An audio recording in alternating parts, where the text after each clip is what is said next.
Legal, Nadine Bastos com a gente aqui analisando lances da arbitragem. E eu vou seguindo aqui, ó, com o Fábio Azevedo para falar de mercado da bola, né? Já anunciei aqui, olha, a gente pode ter novidades ainda hoje, hein, Fábio? Com relação a Vitinho, hein? Pode ser anunciado a qualquer momento como novo reforço do Flamengo, é isso mesmo. Tá muito perto de anunciar o Vitinho como novo contratado aí para o ataque rubro-negro, o atacante Vitinho do CSKA de Moscou. Ele tá acertado com o clube e deverá fazer sua última partida ainda hoje. O CSKA vai enfrentar o Lokomotiv na partida válida pela Supercopa da Rússia.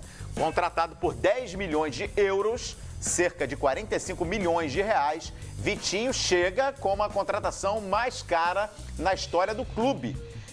Superando inclusive Everton Ribeiro, né? O ex-colorado de 24 anos deverá ser anunciado oficialmente pelo Clube Carioca, como eu disse, ainda nessa sexta-feira. Tem um detalhe aí, viu, Fábio? Eu tenho uma curiosidade aqui, vai soar até como... Não deixa de ser uma notícia de bastidores. Pois não. Você sabe que eu tenho um grande amigo que era vizinho do Vitinho em Porto Alegre. E aí, qual a primeira pergunta que a gente faz quando a gente pode ter uma informação sobre a vida extracampo do jogador? A gente liga, né? A gente vai apurar. Sim. Pois é, eu liguei. Tem 2 dias, falei com essa pessoa que me disse o seguinte: ô Calheiros, parecia que nem morava aqui. Cara, super tranquilo, super de boa. Não é daqueles jogadores que fazem arruaça, bagunça, não. Muito pelo contrário, educado, cara muito discreto. Acho que é uma boa notícia, né? E ele jogou no Internacional, ele era mais jovem ainda. 2 anos a menos, né? Agora mais amadurecido.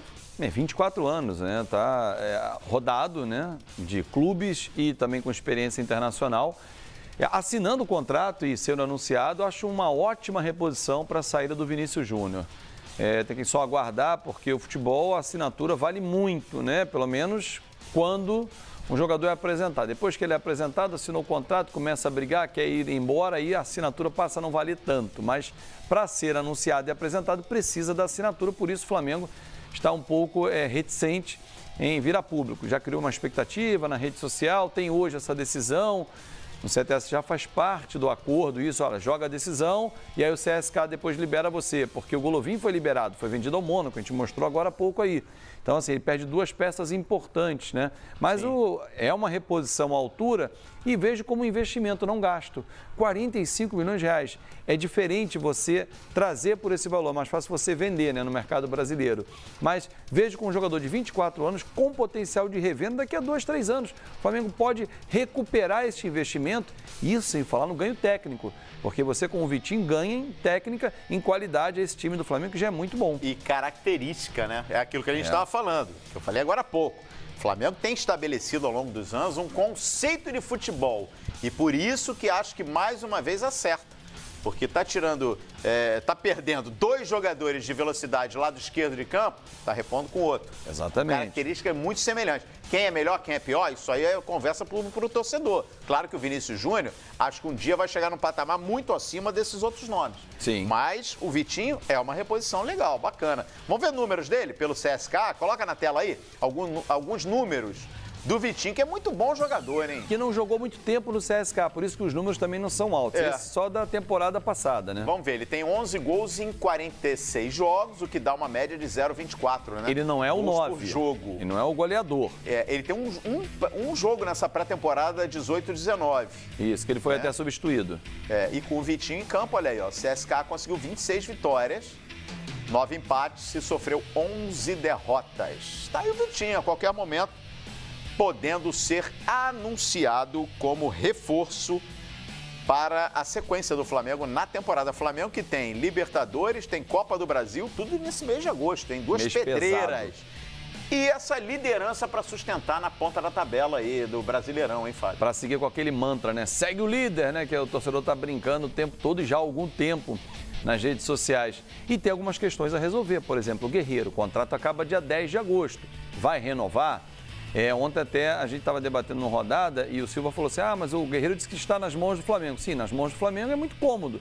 Posso fazer uma proposta de 3 milhões por mês e dizer, olha, está na mão do Flamengo. Eu pedi, mas claro que tem que ser dentro de uma realidade. E o Guerreiro precisa se adequar. O atual contrato não pode olhar para frente e dizer, olha, pelo menos igual. Igual não pode ser. O Guerreiro, quando chegou ao Flamengo, era uma expectativa. A realidade hoje não é igual. Então, a forma salarial, por exemplo, de renovar esse contrato, não pode ser nos mesmos moldes. Por isso que o Flamengo está apresentando uma contraproposta. Exatamente, ele tem que entender. E acho carreira do Guerreiro, vai até dezembro no Flamengo, pelo menos, renova mais 4 meses, que pode, renova 4, 5 meses sem problema nenhum. Aí depois, em janeiro, é outro mercado, abre outra janela para o Guerreiro. Quem sabe nesse segundo semestre, Flamengo campeão, aí ele valoriza, ele negocia um novo contrato com o próprio Flamengo ou vai para um outro clube, mas eu não abriria mão do Guerreiro, mas em outros números, Sim. não nos atuais. E tomara, viu? O Flamengo tem 3 frentes aí. Sinceramente, tomara que o Flamengo conquiste pelo menos um grande título. Sabe por quê? Você tem o Eduardo Bandeira de Mello fazendo uma gestão do aspecto econômico, plenamente. Com responsabilidade, enfim, recolocando o Flamengo aí no caminho do crescimento. É para premiar. Eu temo que daqui a pouquinho termine a gestão do Eduardo Bandeira de Mello e fique só aquela Copa do Brasil lá em 2013. No estadual. Tem que ganhar, que ganhar para marcar de fato um marco aí nessa virada de estrutura, de reorganização do Flamengo. Vamos voltar lá para o Palmeiras? Opa, vamos lá. O Hélio tá pedindo passagem, hein? Porque o treino, com essa rodada, a gente teve 2 jogos adiados. E tem uma curiosidade nessa tabela aí que a gente vai ver. Qual é a curiosidade? Quando a gente virar a página, você... Então vamos lá. Vamos destacar primeiro aqui, então. Isso. O G4 tem Flamengo, né? Que 2 pontos. Abriu 2 pontos. Olha só, Flamengo empatou com o Santos. Olha como é que foi bom negócio pro Flamengo. E quando o São Paulo fez gol, o São Paulo assumiu a liderança. Exatamente, para cima do São Paulo, ó. 31 a 29 pontos. O Grêmio entrou no bolo. E aí vem um bolo aí, né? Atlético Mineiro, Grêmio Internacional. Os 3 com 26 pontos. Aí logo abaixo está o Cruzeiro com 24, Palmeiras com 23, Corinthians 22 pontos. A gente fala tanto dos problemas do Corinthians, mas o Corinthians vai se sustentando ali na primeira página. Mas oscilando, né? Uma vitóriazinha já vai encostar nos 26. Porque o Corinthians, depois da Copa, o que ele fez? Ganhou o Botafogo, perdeu pro São Paulo, ganhou agora do Cruzeiro. Esse perde e ganha é legal, é melhor do que você empatar 2 jogos. Perde um, ganha outro, é melhor que empatar. Você soma um ponto a mais em relação à pontuação. Só uma correção, o Botafogo está ali na 10ª posição, mas quem tem 13 jogos é o Vasco.